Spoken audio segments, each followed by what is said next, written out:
Hey everyone, in this video I'm going to show you a step-by-step tutorial on how to trim a 3D object in AutoCAD. When working with 3D models in AutoCAD, there are times when you need to remove a portion of a solid object or split it into separate pieces. While the standard trim command is commonly used for 2D geometry, 3D solids are typically modified using tools such as slice, which allows you to cut an object along a specified plane. The slice command is especially useful for creating sections, removing unwanted portions of a model, or dividing a solid into multiple parts. When you first open AutoCAD and load your 3D drawing, it is often helpful to temporarily change the view so that the object is easier to work with. For this workflow, switch the drawing to a top view, which provides a flat 2D style view of the model.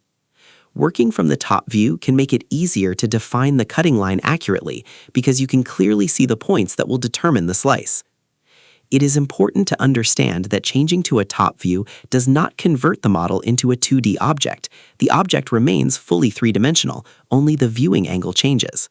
Once the model is displayed in the top view, go to the command line and type slice, then press Enter. The slice command is specifically designed to cut 3D solids along a defined plane. After activating the command, AutoCAD prompts you to select objects to slice. Click on the 3D solid that you want to trim or divide.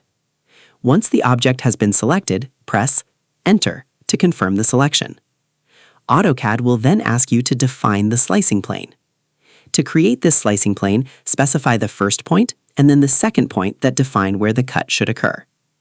These points determine the orientation and position of the cutting plane that passes through the object. After selecting the first and second points, press Enter to complete the slicing definition.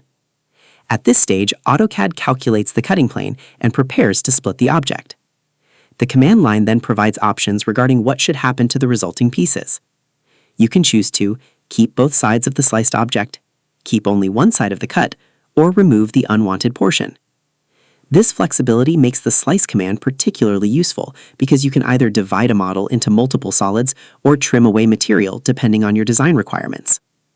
Once you select the desired option, AutoCAD completes the operation.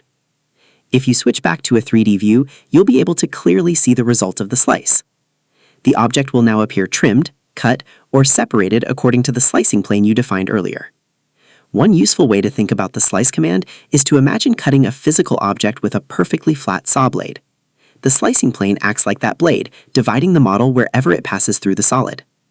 This command is commonly used in mechanical design, product modeling, architectural modeling, structural detailing, manufacturing design, and section view preparation. Another common mistake is selecting slicing points that do not properly define the intended cutting plane. Taking a moment to choose accurate points helps ensure the slice occurs exactly where desired. Professional CAD users frequently use slice because it allows precise modifications of solids without needing to redraw or recreate the model. To summarize, trimming a 3D object in AutoCAD can be accomplished using the slice command. Begin by opening the 3D drawing and switching to a top view to make the cutting process easier. Next, type slice into the command line and press Enter. Select the object to be sliced and confirm the selection. Then specify the first and second points that define the slicing plane and press Enter. Finally, choose whether to keep both sides of the cut or only the desired portion. When viewed again in 3D, the object will appear trimmed or divided according to the slicing plane you created. And that's how to trim a 3D object in AutoCAD. By using the slice command, you can accurately remove portions of a solid model or divide it into separate pieces without rebuilding the geometry. It's a powerful tool for creating sections, refining designs, and preparing complex 3D models for professional engineering and architectural workflows. So that's how you do it. I hope you guys like this video. Subscribe for more, like for more, and share for more. I hope to see you again. Goodbye.